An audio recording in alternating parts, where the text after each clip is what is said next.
warahmatullahi wabarakatuh.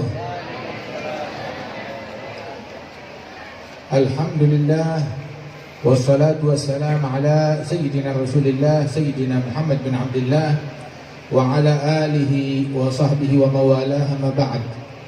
Kita bersyukur kepada Allah Subhanahu wa taala yang mengumpulkan kita pada malam hari ini, baik secara jasad kita pun juga terkumpul ataupun juga yang hadir acara ini melalui live streaming.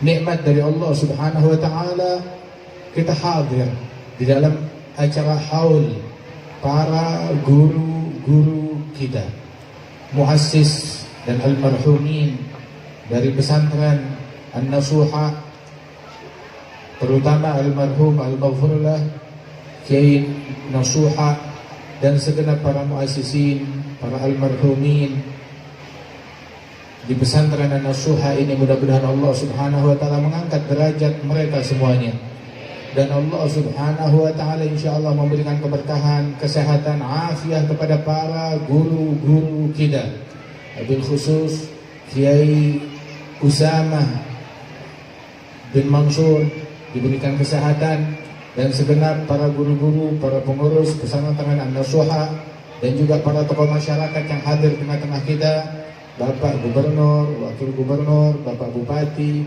kemudian juga teman-teman dari TNI dan kepolisian semuanya, dan para ulama, para asatidzah, para guru-guru, para kiai, para tokoh masyarakat, hadirin, hadirat, para santri dan wali santri, semuanya diberikan keberkahan, diberikan kesehatan, diberikan afiah, amin ya rabbal alamin.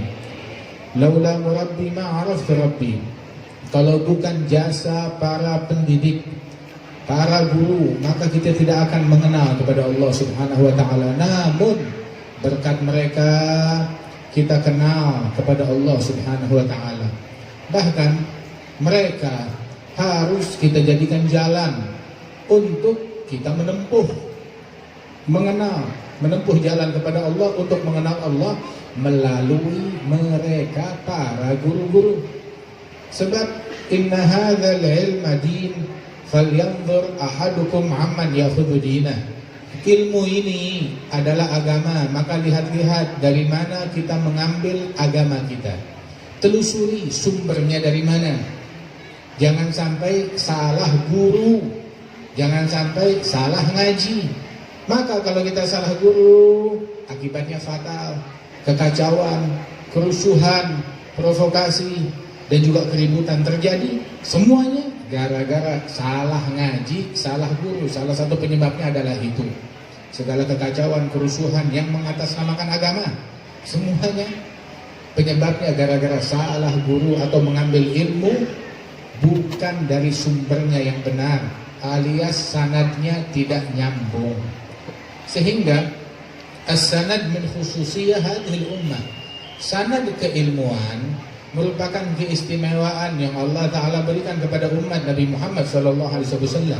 Laula sanad lagala man sya'a bima sya'. Kalau bukan keberadaan sanad, orang bakal ngomong semaunya, seenak perutnya. Tetapi lihat-lihat dari mana kita mengambil agama kita, ilmu yang kita dapat. Jangan setiap kali kita dengar ada ustadz yang populer di YouTube, followernya banyak, wah ini kita ikutin.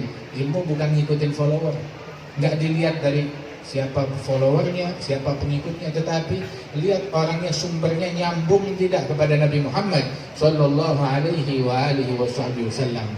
Sayyidina Yusuf, beliau mengatakan, wattaba'tu millata abai. Aku mengikuti jalan para leluhurku, ayah-ayahku. Kenapa dia nggak bilang aku langsung ikut jalannya Allah, tapi dia ikutin jalan para leluhurnya. Ditelusuri jalannya Ibrahim, Ismail, Ishak, wa Ya'qub, mengikuti jalannya mereka, orang-orang yang mulia tersebut, untuk menunjukkan pentingnya sanad tersebut. Sehingga dikatakan oleh Sayyidina Ya'qub ketika beliau dalam keadaan sekarat dan akan meninggal dunia, Beliau bertanya kepada anak-anaknya, "Ma ta'buduna min ba'di?" Siapa gerangan yang kalian sembah setelah aku wafat? Maka anak-anaknya menjawab, kami mengikuti na'budu ilahak, menyembah Tuhanmu, Tuhannya Yakub, wa ilah abaik, dan Tuhan para ayah leluhurmu. Ayahnya sebab adalah guru-gurunya. Siapa? Menyembah Tuhannya Yakub, Tuhannya Ismail, Tuhannya Ishak, Tuhannya Ibrahim, ilahan wahidan, Tuhan yang sama. Sebagaimana Allah Ta'ala nyatakan di dalam Al-Quran, untuk menunjukkan sanad keilmuan. Mereka, para asbat, Sayyidina Yusuf dan saudaranya mengambil daripada Yakub, dan Yakub mengambil dari ayahnya Ishak, dan Ishak mengambil dari ayahnya Ibrahim. Wahakala, sanad keilmuan yang demikian penting tersebut. Sebab ilmu agama ini, agama Islam, adalah solusi untuk kedamaian, membawa damai. Dulu agama adalah solusi atas masalah yang terjadi di tengah-tengah masyarakat.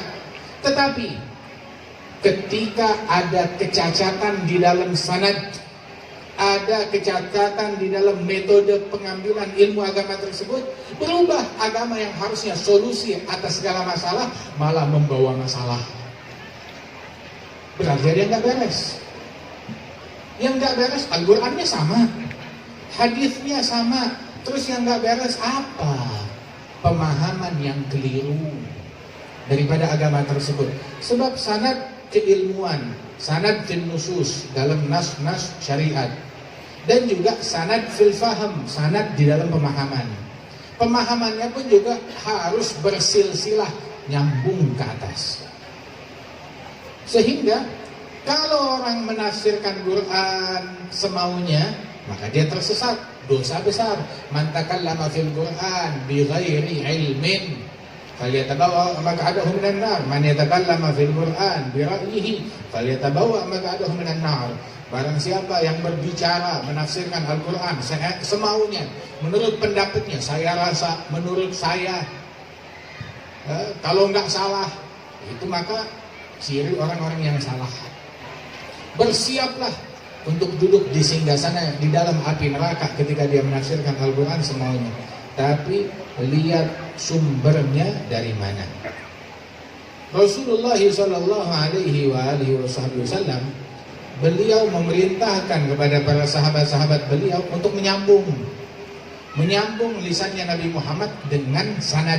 Balighu anni walau ayat. Bukan sekedar balighu, sampaikan, tetapi ada an Rasulillah.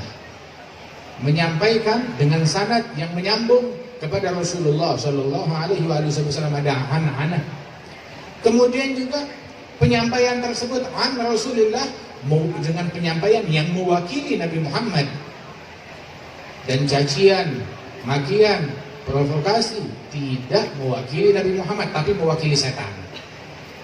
Walaupun dengan label agama, cacian, makian itu tidak mencerminkan Nabi, mencerminkan setan. Walaupun pakainya topeng agama, kemasannya kemasan agama.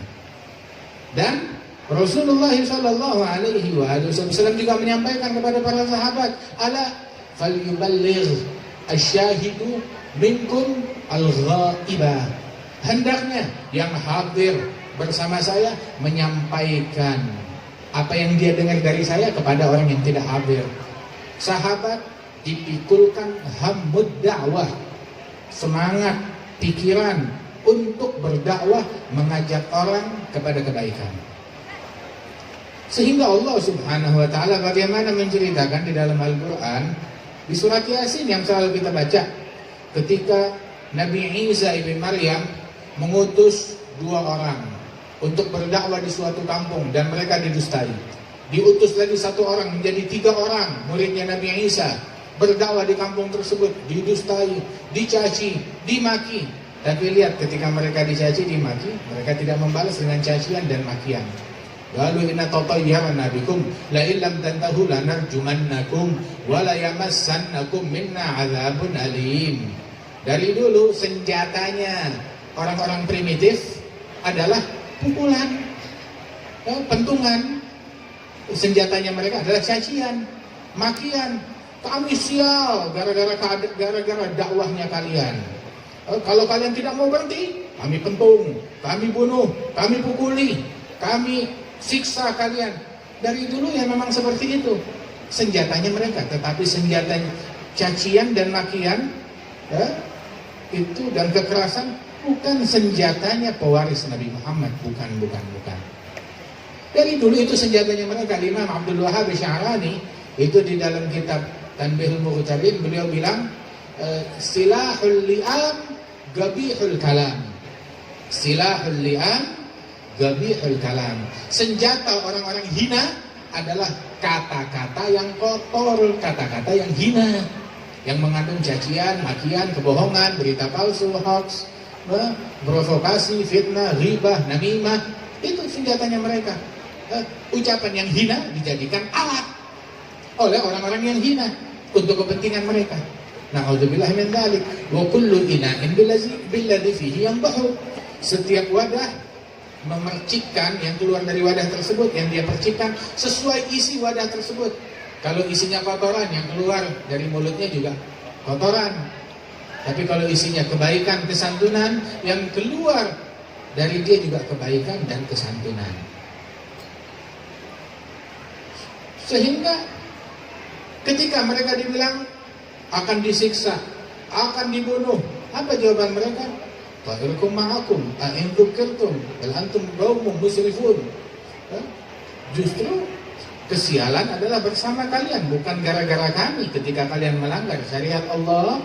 Nah, itu yang bawa sial, itu yang bawa bala, yang membawa bencana, yang membawa wabah, yang membawa krisis dalam hal apapun. Intinya semuanya pelanggaran kepada Allah Subhanahu wa taala. Bala, musibah, bencana, wabah, penyakit, krisis datangnya dari Allah. Yang bisa mengangkat juga Allah, kalau Allah mau. Cuma kita perlu pikirkan bagaimana caranya agar Allah mau mengangkat bala dan musibah ini. Maka kalau kita ingin agar Allah menjadi mau mengangkat bala dan musibah ini, mengemislah kepada Allah, mintalah kepada Allah, melobi kepada Allah, ya Rabb, kami harus bagaimana agar engkau mau mengangkat bala dan musibah ini. Tanya, cari tahu seperti apa. Terus mendekatlah kepada Allah sampai dikatakan Subhanak ya Rabb. Itu dalam doanya para wali-wali, mereka dalam munajat mereka berkata kepada Allah, Subhanaka ya Rabb, man khafa ahadan haraba minhu wa man khafaka haraba ilaik. Maha suci engkau ya Allah, yang takut dari sesuatu maka dia akan lari menjauh, kabur dari sesuatu yang dia takutin. Tetapi yang takut kepada Allah maka dia akan lari mendekat kepada Allah. Kalau memang masalahnya yang menurunkan bala musibah dari Allah, ayo mendekat kepada Allah. Cari solusinya dalam sujud, cari solusinya dalam sholat.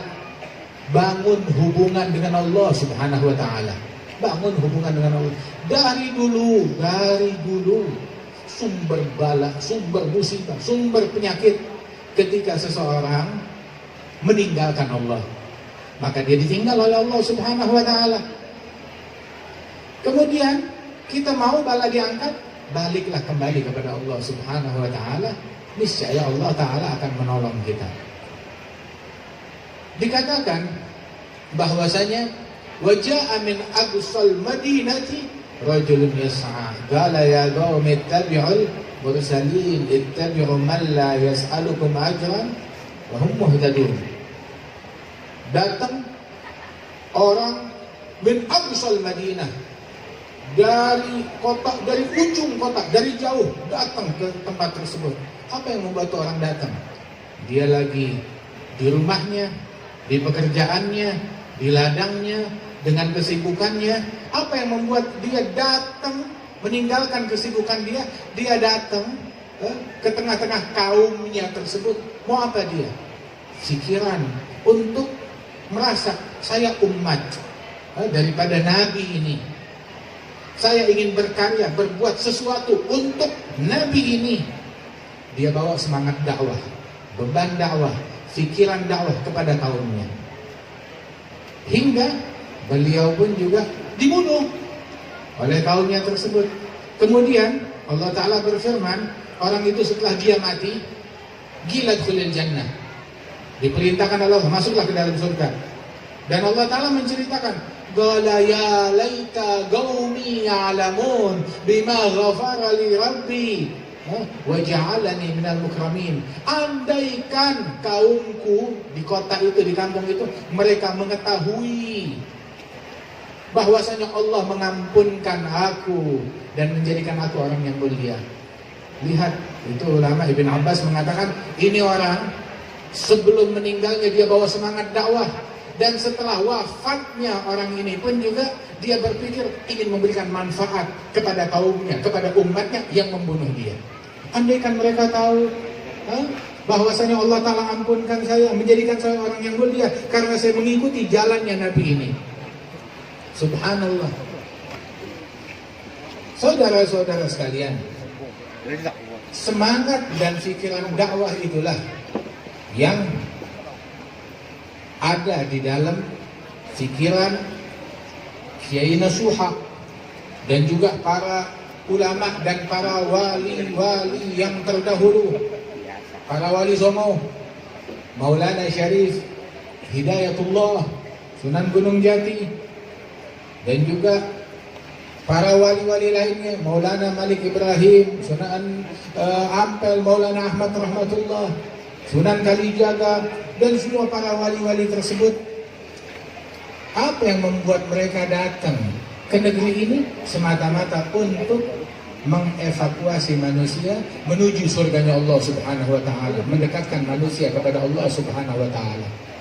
Orang dulu semangat mereka menyelamatkan orang dari kegelapan menuju cahaya, dari neraka menuju surganya Allah, dari murka menuju rahmatnya Allah, dari kekufuran menuju keimanan, dari kesyirikan menuju tauhid. Itulah semangatnya orang dulu. Datang orang-orang yang nggak jelas sanadnya dari mana. Kalau orang dulu mengislamkan, nggak tahunya datang ustadz-ustadz yang tidak jelas sanadnya dari mana, datang mensyirikkan, mengkafirkan, membid'ahkan. Padahal Nabi Muhammad, para sahabat, para pewaris Rasulullah, para ulama-ulama ahli sunnah wal jamaah, para wali songo, para wali-wali, mereka datang mengislamkan. Yang kafir diislamkan, yang syirik ditauhidkan, yang bid'ah disunnahkan. Malah yang sekarang yang udah sunnah dibid'ahkan, yang udah bertauhid disyirikkan, yang sudah Islam dikafirkan. Islamkan orang itu sulit, maka jangan gampang mengkafirkan orang Islam. Tahu gak? Di antara ciri ahli bid'ah, apa ciri ahli bid'ah? Ciri ahli bid'ah itu mereka gampang mengkafirkan orang, mensyirikkan orang. Sedangkan ahli sunnah wal jamaah, kita nggak mengkafirkan orang sembarangan, nggak mensyirikkan orang sembarangan. Berhati-hati. Sebab itu dikatakan oleh para ulama, idkhal muslim wahid ilal Islam bi alaf syubhatil kufur ahwan min ikhrajil muslim minal Islam ilal kufur. Itu dikatakan kamu masukkan idkhal alaf kafir ilal Islam bisyubha wahidah ahwan min ikhraj muslim wahid ilal kufur bi alaf syubhatil kufur. Kamu menganggap Islamnya 1000 orang kafir karena ada kemungkinan mereka melakukan hal-hal yang membuat mereka masuk ke dalam agama Islam. Jadi kamu anggap itu Islam, itu masih lebih ringan, masih lebih baik daripada menganggap satu muslim kamu hakimi dia ini kafir, Gara-gara ada 1000 alasan, kemungkinan 1000 kemungkinan. Kalau dia ini melakukan hal-hal yang membuat dia masuk ke dalam kekafiran, itu berat mengkafirkan orang lain. Rasulullah bilang di dalam Sahih Al-Bukhari bahwasanya sibabul muslim fusuq wa qitaluhu kufur. Mencaci satu orang muslim adalah kefasikan, dan memerangi, membunuh seorang muslim adalah kekufuran. Wala anuhu kagatlihi, dan melaknat satu orang muslim itu sama dosanya seperti membunuh seorang muslim. Kata Rasul sallallahu alaihi wasallam, "Wa man kafara musliman faqad kafar." Barang siapa yang mengkafirkan muslim lain, maka balik dia menjadi kufur. Na'udzubillah min dzalik. Saudara-saudara sekalian, karenanya itu agama, enggak ada agama Islam tuh mengkafirkan orang yang udah Islam, dikafirkan, dicaci, dimaki. Justru pengajian ilmu bawa damai, mempersatukan hal yang terpecah belah dipersatukan. Rasulullah SAW, kita dalam momen yang semacam ini, kita mengingat bagaimana ketika Nabi Muhammad hijrah ke Madinah. Masyarakat Madinah masyarakat yang kompleks. Di situ ada orang-orang Muslim, ada yang non Muslim. Yang non Muslim juga beragam. Ada musyrikin, penyembah berhala. Ada juga ahlul kitab, masyarakat Yahudi. Kemudian juga yang Muslim pun juga ada berbagai kelompok. Ada muslimin dari kaum Ansar, ada dari muhajirin. Orang-orang muhajirin yang datang ke Madinah bukan cuma dari Mekah, tapi dari beragam tempat yang berbeda-beda. Dan orang-orang Ansar, muslimin yang ada di Madinah bukan dari suatu suku, dari banyak suku. Di antaranya 2 suku besar, Aus dan Khazraj, yang selama berpuluh-puluh tahun selalu berperang, berkelahi, selalu ribut, selalu dalam konflik, pembunuhan antara mereka satu sama lain, peperangan, dan tidak ada satu undang-undang pun, satu ajaran pun yang bisa mendamaikan mereka kecuali ajarannya Nabi Muhammad SAW. Islam datang, orang yang lagi berkonflik jadi damai, bukan datang membawa atas nama Islam orang lagi damai jadi konflik. Tadinya orang baik-baik aja di satu kampung, datang orang memakai kedok Islam, jadi orang saling mensyirikkan, saling membid'ahkan, saling mengkafirkan. Hadir pengajian satu ustadz, pulang ke rumahnya, begitu hadir, pulang ke rumah dia bilang kepada ibu bapaknya, "Ibu, bapak, tolong syahadat lagi. Selama ini kalian telah murtad. Ayo ucap 2 kalimat syahadat." Begitu. Kenapa? Ustadz bilang, "Ibu kalau bikin sholawatan itu jadi musyrik lagi. Kalau hadir maulid, bikin acara haul, itu jadi musyrik lagi." Begitu. Terus datang lagi kepada ibu bapaknya, "Tolong akad nikah ibu bapak diulang lagi, sebab nikahnya nggak sah. Selama ini zina." Kenapa? Sebab ibu bapak melakukan hal-hal yang bid'ah, syirik. Bikin pengajian, bikin maulid, bikin sholawatan, itu syirik. Berarti nikahnya kagak sah. Nikahnya musyrikin. Dan kalau nikahnya nggak sah, kamu anak apa? Alhamdulillah ini. Bukan ini ajaran Islam. Tapi ajaran Islam nggak mengajarkan kita mengkafirkan orang, mencaci orang, membawa perpecahan di tengah-tengah masyarakat. Tetapi justru mempersatukan, membawa kedamaian di dalam bangsa, di dalam negeri, di dalam masyarakat yang penuh dengan perbedaan tersebut. Perbedaan itu sunnatullah. Tetapi di dalam perbedaan tersebut, kenapa kita jadi ribut dan berkelahi? Bukankah dulu pun juga di antara para ulama besar terjadi perbedaan antara Imam Syafi'i dengan Imam Malik, dengan Imam Ahmad bin Hanbal, dengan Imam Abu Hanifah, semuanya beda. Padahal satu guru. Imam Syafi'i berguru kepada Imam Malik, tapi beda. Bukan cuma sekedar beda pendapat-pendapat yang kecil, beda mazhab, karena terlalu banyak perbedaan mereka, beda mazhab antara Imam Syafi'i dan Imam Malik. Imam Ahmad bin Hanbal yang berguru kepada Imam Syafi'i. Beda mazhab, terlalu banyak perbedaan antara mereka.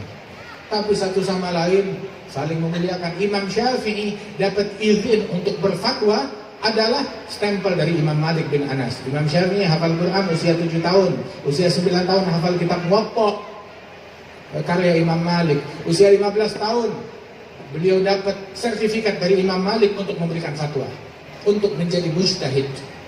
Ada Imam Syafi'i.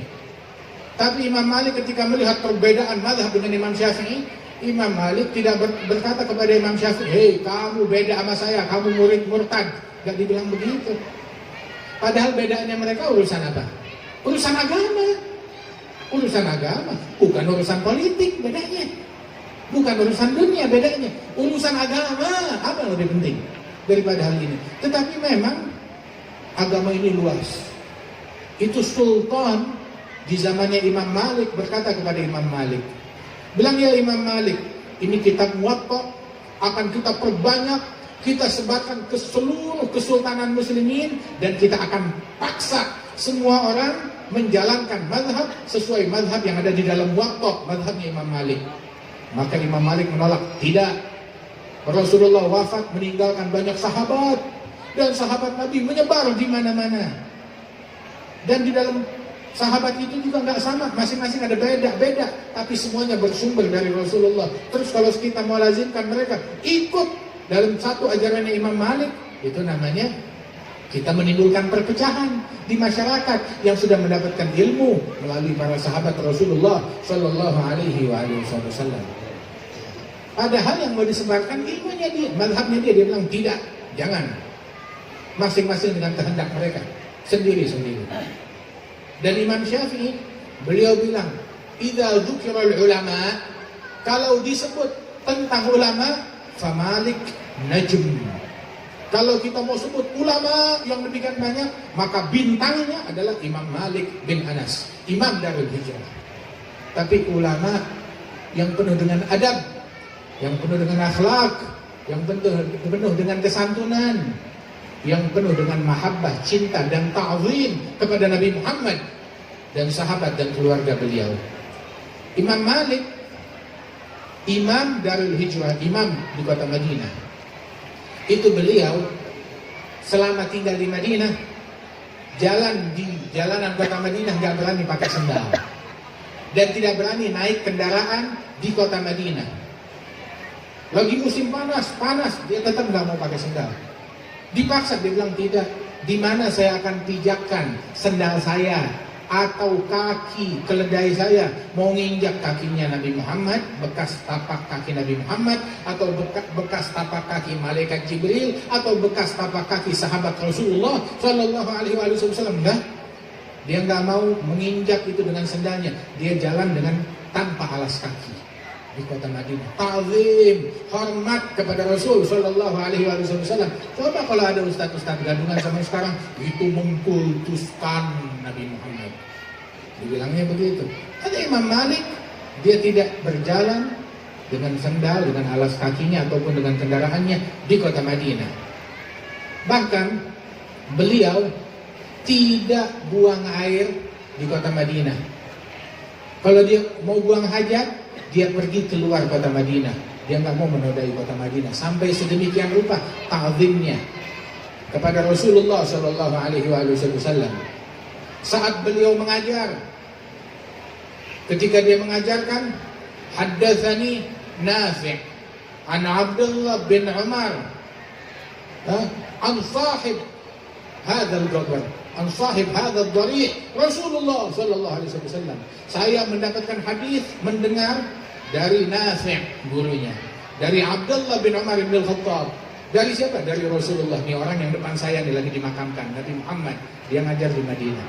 Yes. Tahu gak? Beliau kalau mengajar dengan pakaian yang bersih, dengan parfum yang wangi, dengan pakaian yang sempurna, dengan sesuai sunnahnya Rasulullah, duduk yang khusyuk, gak bergerak, baru dia sampaikan. Haddatsani Nafi' an Abdullah bin Umar an sahib hadzal dhari' Muhammad sallallahu alaihi wasallam. Begitu. Sekali tatkala dia sedang menyampaikan hadis, tahu-tahu muridnya melihat wajahnya Imam Malik pucat, merah, pucat lagi, seperti menahan sakit, tapi tetap lanjut dalam hadis ini. Sudah selesai menyampaikan hadis, keluar, bangun dari bangkit dari majelis tersebut, muridnya menghampiri imam, kenapa engkau sakit? Yang tidak cepat.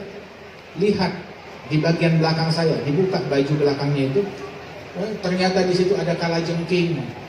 Ada kalajengking yang mematuk beliau. Didapati ada 16 atau 17 patukan kalajengking. Bilang, ya imam, kenapa kamu nggak bilang kepada kita sejak awal datangnya kalajengking tersebut, sejak patukan pertama? Dia bilang, saya nggak berani memutus hadisnya Rasulullah, cuma gara-gara kalajengking. Mati-mati, jangan saya mutus hadisnya Nabi Muhammad Sallallahu Alaihi Wasallam. Demikian hormat kepada Rasulullah Sallallahu Alaihi Wasallam. Ilmu yang semacam ini, yang manfaat, yang luar biasa, yang berkah. Ilmu yang diiringi dengan ta'zim, dengan mahabbah, dengan adab, dengan kesantunan di dalam budi pekerti. Radhiyallahu anhu wa ardahum. Ada Imam Malik bin Anas. Datang rombongan ahli ilmu dari kota Basrah, dari Irak, datang kepada Imam Malik. Mereka mengajukan ada sekitar 30 atau 50 masalah. Saya mau tanya, mau minta fatwa. Ada 40 atau 50 masalah disampaikan, dibacakan satu persatu. Setiap kali satu pertanyaan, Imam Malik bilang, wallahu alam, saya nggak tahu. Wallahu alam, saya nggak tahu. Pertanyaan itu, wallahu alam, saya nggak tahu. Dari 50 pertanyaan, yang dijawab cuma 18. 18 yang dijawab. Sampai itu bilang, kamu orang yang paling alim. Guru-guru kami bilang, kamu adalah orang yang paling alim di zaman ini. Kami datang dari jauh, mau nanya hal ini. Kamu bilang, wallahu alam, wallahu alam, wallahu alam. Bilang, ya saya tidak malu untuk mengucap sesuatu, wallahu alam, untuk hal-hal yang saya nggak ketahui. Yang saya nggak tahu, saya bilang nggak tahu. Saya nggak mau sok tahu. Loh, tapi kami datang dari jauh. Ditanya, dari mana? Dari Basrah. Di Basrah, masjid apa yang menaranya paling tinggi? Oh, ada masjid ini menaranya paling tinggi. Nah, saat kamu pulang ke Basrah, nanti kamu panjat naik ke menara masjid tersebut, ya, dan kamu kumandangkan dengan keras, Malik bin Anas adalah orang yang paling bodoh. Biar orang-orang tahu, nggak masalah. Tapi saya nggak berani berfatwa sembarangan, kata Imam Malik bin Anas. Sampai dikatakan oleh beliau dan beberapa ulama bahwasanya, saya heran, Al-Hasan al-Basri pun juga mengatakan, saya heran bahwasanya salah seorang kalian, ulama, di antara kita banyak orang ulama di antara kita yang ketika ditanya dia lagi jalan di jalanan, tahu-tahu ada orang menyetop dia, tunggu saya mau tanya fatwa, langsung spontan dijawab saat itu juga. Kalau pertanyaan yang sama diajukan kepada Umar ibn Khattab, maka Umar ibn Khattab akan mengumpulkan majelis syura beliau untuk mengkaji bahtul masail atas satu pertanyaan itu. Tapi ini orang dengan ringannya langsung menjawab saja. Itu setiap orang, sampai ulama bilang, setiap orang yang ketika ditanya masalah ilmu langsung spontan dia jawab, ini orang gila. Itu orang gila yang tidak waras. Imam Syafi'i bilang, ajra'ukum lil futya ajra'ukum 'alan nar. Yang paling nekat dalam berfatwa, apa aja mau dia fatwakan, apa aja mau dijawab, itu adalah yang paling nekat untuk masuk ke dalam api neraka. Sebab pertanggungjawaban. Dan sahabat Rasulullah semuanya ulama. Tetapi yang berfatwa di antara mereka bisa dihitung dengan jari 7-8 orang. Dan itu pun ketika mereka para sahabat diajukan pertanyaan, senior sahabat, dia oper. Ini yang mufti ini, yang sahabat yang sering berfatwa, ketika diajukan pertanyaan, dia oper di Madinah. Kamu tanya kepada sahabat yang lain, mufti yang lain dari sahabat. Kemudian itu sahabat ditanya begitu, kamu tanya kepada yang lain, kepada fulan, ditunjuk sahabat yang lain, dioper sampai kembali kepada orang yang pertama. Semuanya berupaya menghindar dari tanggung jawab fatwa tersebut. Radhiyallahu anhum wa ardahum. Walidzalik, mereka para sahabat Rasul sallallahu alaihi wasallam adalah para ulama, tapi keberhati-hatian mereka, wara' mereka di dalam fatwa sedemikian rupa. Enggak tiap orang nanya dijawab spontan. Bawa sini kertas, langsung dijawab, langsung difatwakan. Udah gitu dalam fatwanya enggak ragu. Syafi'i salah, Malik salah, Ahmad bin Hanbal keliru, Abu Hanifah salah. Jangan ikutin Syafi'i, Maliki, Hambali, ikut madhab Quran hadis. Maaf, kamu terima Quran langsung. Ketemu malaikat Jibril, ketemu Allah, udah terima Quran langsung. Jangan khawatir, kamu bakal ketemu Israel. Nah, dia gak terima Quran langsung. Atau kamu jumpa langsung dengan Nabi Muhammad, terima langsung dari Nabi Muhammad, dia gak ketemu dengan Nabi Muhammad. Bilang jangan ikutin ulama, tapi ikutin Quran hadis. Nah, kamu tahu hadis dari siapa kalau bukan dari para ulama? Yang ngajarin kamu Quran siapa kalau bukan para ulama? Mazhab Syafi'i artinya pemahaman Imam Syafi'i dari Quran dan hadis. Mazhab Maliki, pemahaman Malik bin Anas dari Quran dan hadis. Mazhab Hanafi, pemahaman Nu'man dari Quran dan hadis, Abu Hanifah. Mazhab Hambali, pemahaman Ahmad bin Hanbal dari Quran dan hadis. Kalau kamu bilang jangan ikutin mazhabnya Maliki, mazhab Syafi'i, mazhab Hambali, mazhab Hanafi, ikutin langsung mazhab Quran hadis, maknanya ikutin pemahaman saya, mazhab saya dari Quran dan hadis. Kita membela, kita ikut kepada pemahamannya Syafi'i 1000 kali daripada pemahaman orang yang gak jelas asal usulnya. Itu yang bilang ikutin mazhab Quran hadis, hadza kalimatu haqqin urida bihal batil. Kalimat yang hak yang ditujukan dengan tujuan yang batil. Na'udzubillah min dzalik.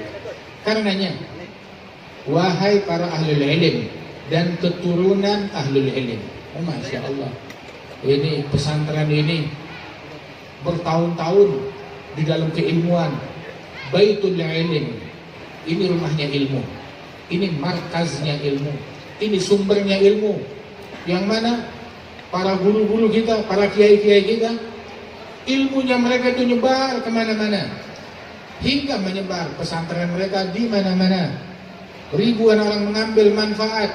Habbah idza barakal maula tulaqi hubub, sebutir benih apabila diberkati oleh Allah Subhanahu wa taala menimbulkan, melahirkan, menumbuhkan ribuan butir dari satu keberkahan tersebut. Nah, karenanya itu berpegang dengan ajaran Ahlus Sunnah wal Jamaah. Ahlus Sunnah banyak orang mengklaim Ahlus Sunnah. Oke, mencaci sunnahnya siapa? Bukan sunnahnya Nabi. Ahlus Sunnah tapi caci maki, itu bukan sunnahnya Nabi. Ahlus Sunnah tapi ngajaran kita untuk bikin makar, pemberontakan, itu bukan sunnahnya Nabi Muhammad, sunnahnya syaitan. Kita dilarang untuk melakukan makar. Kita dilarang untuk mencaci, memaki, apalagi sesama muslim. Ada satu sahabat, dia dibaiat, bilang sejak saya masuk Islam, membaiat Rasul sallallahu alaihi wasallam, saya tidak pernah mencaci hewan, binatang, manusia, baik muslim maupun non muslim, nggak pernah saya katain. Begitu, sampai sedemikian rupa. Mencaci itu bukan sunnahnya Nabi, itu sunnahnya setan. Provokasi bukan sunnahnya Nabi, sunnahnya setan. Menggolimi, mengganggu orang lain itu bukan sunnahnya Nabi, sunnahnya setan. Karenanya itu kita lihat kiai-kiai kita yang terdahulu, Kiai Hashim Asy'ari, para aulia, para sholihin, Kiai Hamid, Kiai Ma'sum, dan juga semua para wali-wali yang terdahulu, Kiai Nasuha. Mereka adalah para ahli ilmu, dan ilmu mereka nggak memecah belah umat. Ilmunya mereka tidak memecah belah bangsa dan negeri. Ilmu mereka nggak bikin rusuh, tapi mempersatukan, membawa cinta, membawa mahabbah. Apa mereka nggak amar ma'ruf nahi mungkar? Mereka orang yang paling ngerti amar ma'ruf nahi mungkar. Cuma amar ma'ruf nahi mungkarnya versi Nabi Muhammad. Kita amar ma'ruf dengan metodenya Nabi. Nahi mungkar dengan metodenya Nabi Muhammad. Kita asyidda alal kufar. Iya, siapa yang lebih dahsyat asyidda alal kufar melebihi Nabi Muhammad? Nabi yang paling ahli dalam asyidda alal kufar, dan kita asyidda alal kufar versinya Nabi Muhammad. Jihad, iya jihad seperti jihadnya Nabi Muhammad sallallahu alaihi wasallam. Berjuang seperti perjuangannya Nabi Muhammad sallallahu alaihi wasallam. Nabi dalam asyidda 'alal kuffar, dalam jihad, dalam amar ma'ruf, dalam nahi munkar, santun, berakhlak, indah, gak ada jerit-jerit, gak ada cacian, gak ada makian. Rahmatun kulluhu wa azmun wa hazmun wa wagarun wa ismatun wa haya'u. Nah kita ini semuanya ini, semua yang dilakukan oleh Nabi Muhammad dan para wali-wali, para sahabat, para ahli bait, para wali songo, para imam-imam besar, semuanya diaplikasikan oleh ahli sunnah wal jamaah, oleh nahdlatul ulama, oleh para kiai kita. Kita udah punya berlian di tangan kita. Jangan kita tergiur dengan kotoran kambing yang ada di tangan orang lain. Apa? Kita udah punya berlian. Jangan kita tergiur, wah ini atributnya enak, atributnya lezat, suaranya nyaring. Kita sudah punya berlian dari kiai-kiai kita, dari ulama kita. Jangan kita tukar dengan hal yang lain. Itu Al-Habib Ali bin Hasan Al-Attas yang hidup sekitar 300-400 tahun yang lalu. Beliau mengatakan, man jimaluh ma'uh mahu ilal ghair murjil.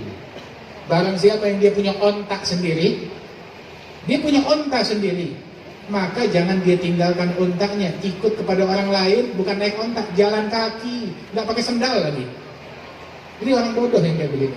Kita sekarang punya kiai sendiri, punya ulama sendiri, yang jelas sanad asal usul yang ikut Nabi Muhammad. Ambil ilmunya mereka, ambil metodenya mereka. Ya ma'akbahal jahl liman yantasib birijal. Al-Habib Ali Al-Habsyi sahibul maulid, beliau bilang, sungguh betapa memalukan, betapa memalukan kebodohan apabila ada pada diri orang-orang yang punya nasab keturunan kepada para ulama besar. Kakekmu ulama, kakekmu wali-wali, tapi kamu bodoh, memalukan. Sampai dibilang, Al-Imam Muhammad Al-Baqir, dia menasihati putranya Ja'far Shadiq, itu para imam ahlul bait, mereka menasihati keturunan mereka, ya waladi al-jahl gabih wa bi wa bak akbah. Wahai putraku, kebodohan memalukan. Tetapi kalau kebodohan itu adanya pada diri kamu dan diri saya sebagai keturunan Nabi, lebih memalukan lagi. Bapak kita ulama, kakek kita ulama, leluhur kita ulama, wali-wali, orang besar, sampai kepada Nabi Muhammad. Terus bodoh, ya memalukan. Nah kalau kita keturunan orang baik, nggak ngikutin jalan leluhur kita, terus mau ngikutin jalannya siapa?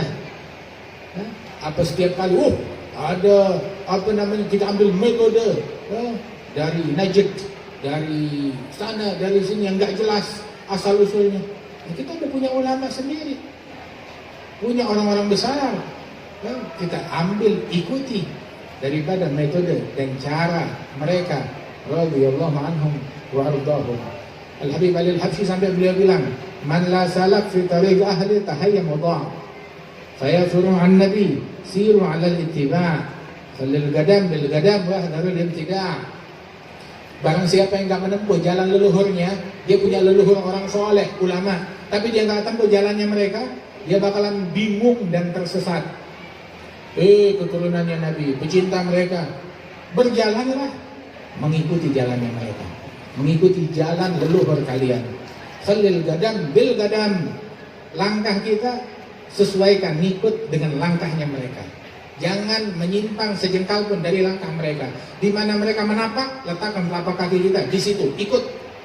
Ihdarul ibtida', hindarkan dengan hal-hal yang bid'ah, tergiur dengan ajaran ini, aliran ini, metode ini. Nah, jangan ikut yang nggak jelas. Ikutin apa yang sudah jelas. Terus tetap kaku kita, enggak tetap kaku. Silahkan pakai semua kemajuan yang ada, aplikasikan itu semuanya sesuai dengan ajaran para salaf kita. Tahu nggak?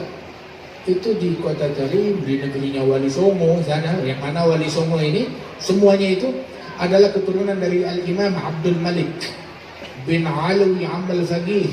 Alwi Amal Faqih dikuburnya di Kota Tarim. Abdul Malik dengan Fadil Muqaddam adalah sepupu. Al-Fadil Muqaddam Muhammad bin Ali. Ali dan Alwi adalah adik kakak. Abdul Malik bin Alwi Al-Faqih bin Muhammad sahib Murbat yang dikubur di Murbat di Oman.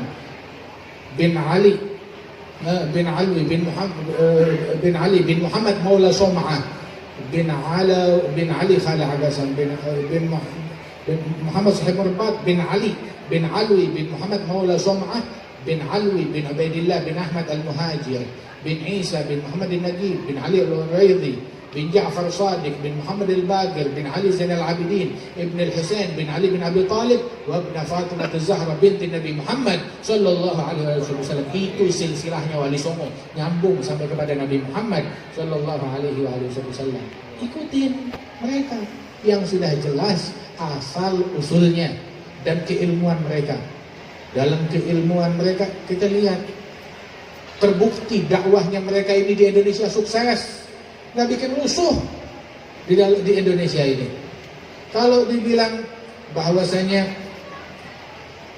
Islam bikin masalah di Indonesia, baru kapan? Islam masuk di suatu negeri bawa masalah baru kapan? 10-20 tahun terakhir. Nggak lebih dari 30 tahun terakhir. Sebelumnya nggak jadi masalah. Masuknya Islam ke Indonesia ini dengan damai, dengan kebaikan, dengan keberkahan, hingga sekarang membuahkan lebih dari 200 juta muslim berkat dakwahnya mereka, berkat kesantunan dan akhlaknya mereka. Untung masyarakat Indonesia kenal Islam dari para wali songo dan dari orang-orang ulama yang sebelum mereka, hingga orang tertarik kepada Islam. Kalau masyarakat ini kenalnya dari kita ataupun dari ustadz-ustadz zaman sekarang, belum tentu mereka tertarik kepada agama Islam. Gak bakal seperti ini. Itu ada beberapa ulama dari sahabat-sahabat kita, dia bilang, saya kalau melihat da'i, pendakwah yang dalam dakwahnya arogan, cacian, makian, kekerasan, saya langsung bersyukur, alhamdulillah saya kenal Islam gak dari orang ini. Kalau saya kenal Islam dari orang ini, saya gak tertarik sama Islam. Tapi saya kenal Islam dari guru-guru yang jelas, yang mengajarkan akhlakul karimah, yang mengajarkan kedamaian, yang mengajarkan adab kepada anjing, apalagi kepada manusia. Mengajarkan adab kepada anjing. Kata Abu Hanifah atau beberapa imam madhab lainnya, jalan, ketika dia jalan di satu jalanan, disambut di Arab, tahu-tahu di jalanan tersebut ada seekor anjing. Itu para jamaahnya mau ngusir anjing yang kotor tersebut, mau diusir. Itu imam bilang, jangan diganggu, jangan diusir. Anjing itu dan saya punya hak yang sama untuk jalan di jalanan ini. Saya nggak punya hak ngusir dia, jangan ganggu tuh anjing. Lihat, Sayyidina Uwais Al-Qarni, ketika dia lagi cari makanan di gundukan sampah, dia cari makanan yang bersih untuk dia makan. Di ujung gundukan sampah yang lain ada seekor anjing juga. Itu anjing menggonggong dia. Maka Uwais Al-Qarni bilang, antakul mimma yalik wa anaka akul mimma yalini. Wahai anjing, kamu makan bagiannya kamu yang dekat sama kamu, sisi kamu itu punya kamu. Sisi saya makan yang sini. Saya nggak bakal masuk ke situ mengganggu kamu atau ngusir kamu dengan dalih kamu lebih hina dari saya lebih mulia dari kamu. Tidak. Kemuliaan bukan sekarang. Kemuliaan baru ketahuan nanti kalau kita sudah di akhirat. Kalau saya berhasil lolos melewati sirat, jembatan di atas neraka jahanam, saya lolos berhasil masuk surga, saya lebih mulia dari engkau wahai anjing. Kalau saya gagal, kamu lebih mulia dari saya. Lihat adabnya kepada anjing.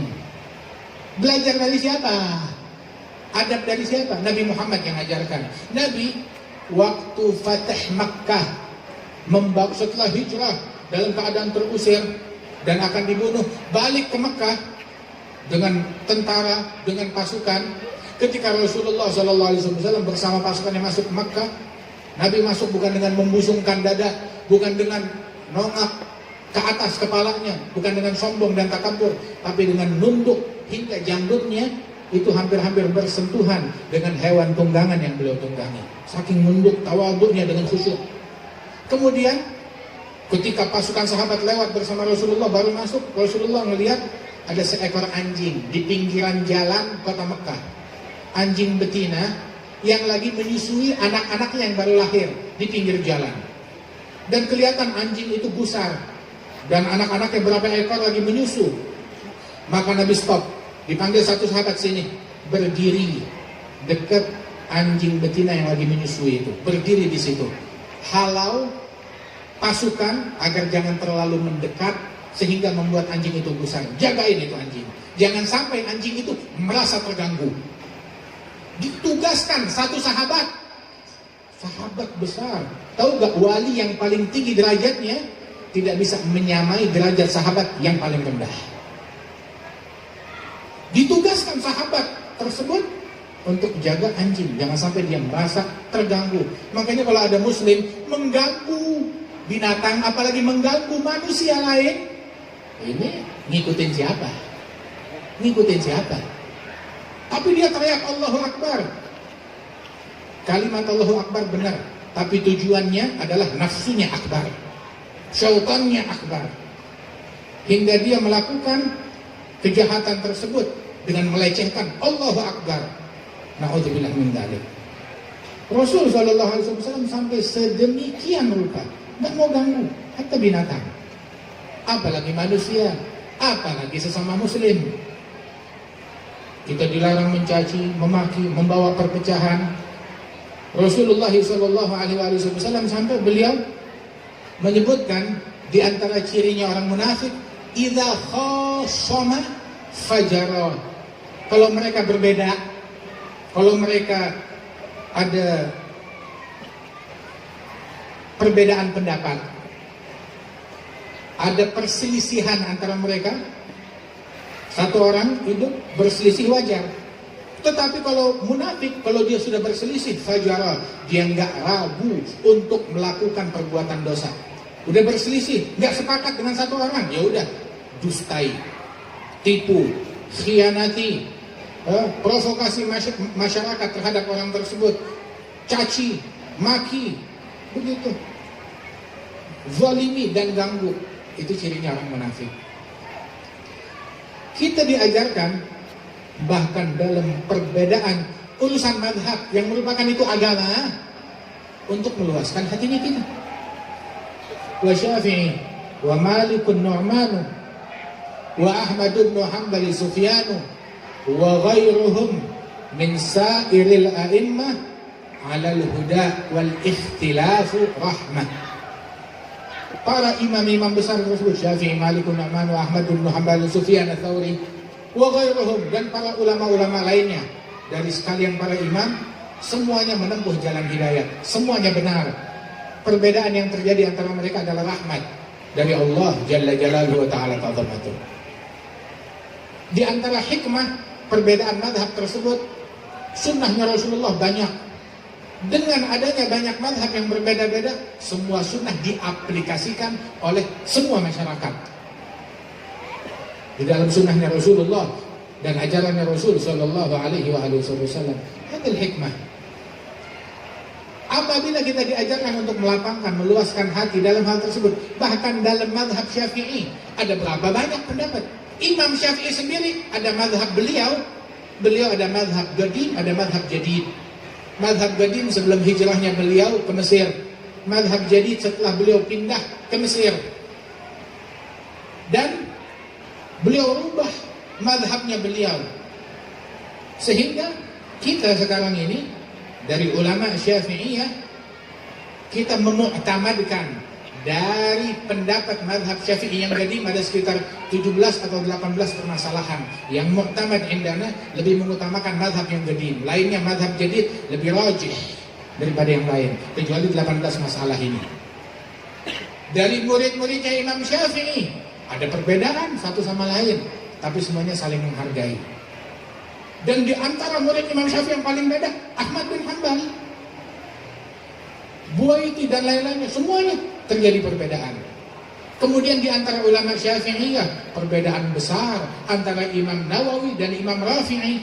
Bahkan Imam Nawawi, beliau menganut mazhab Syafi'i, tapi dia punya ikhtiarat sendiri terhadap mazhab. Imam Rafi'i dan Nawawi. Kemudian Bukan berarti mereka saling mencaci memaki, justru yang diantara ulama yang mempopulerkan keilmuan dan kitabnya Imam Rafi'i adalah Imam Nawawi, dengan beliau menulis kitab Minhaj yang merupakan mukhtasar, ringkasan dari Muharrar karangan dari Imam Rafi'i. Subhanallah, dia yang khidmat kepada rival beliau ini, Imam Rafi'i. Dan generasi setelahnya antara Ibn Hajar, Ramli, Khatib Syarbini, Ba Makhramah, dan ulama-ulama yang lain, satu sama lain ada perbedaan pendapat di dalam madhab, tapi semuanya akur aja. Itu dalam madhab, urusan agama. Bagaimana halnya kalau perbedaan cuma urusan duniawi? Beda cuma urusan partai, beda cuma urusan politik, beda cuma urusan menu. Kita harus lebih luas lagi. Kita hidup di zaman yang udah maju. Jangan menjadi zaman yang primitif. Jangan saling mendengki, jangan saling membenci satu sama lain. Kunu ibadallahi ikhwana. Dijabah oleh Allah Ta'ala dan nasuhah dan segenap para muassisin ma'had dan para almarhumin, diangkat derajat mereka oleh Allah Subhanahu wa Ta'ala dan diluaskan kuburan mereka. Allahumma ij'al jam'ana hadza jam'an marhuma, tafarraqana min ba'dihi tafarruqan ma'suma, la taj'al fina wala minna wala ma'ana syaqiyan wala mahruma, ihdina bihudak waj'alna mimman yusari' fi ridhak wa la tuwallina waliyan siwak wa la taj'alna mimman khalafa amraka wa 'asak برحمتك يا ارحم الراحمين وجودك يا اجود الاجودين وصلى الله على سيدنا محمد النبي الامي وعلى اله وصحبه وسلم واخر دعوانا ان الحمد لله رب العالمين بسر الفاتحه.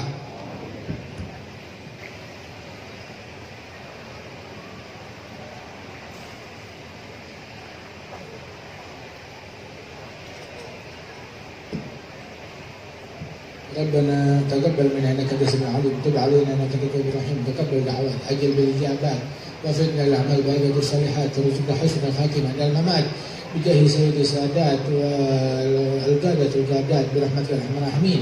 صلى الله عليه وسلم والحمد لله رب العالمين. السلام عليكم ورحمه الله وبركاته.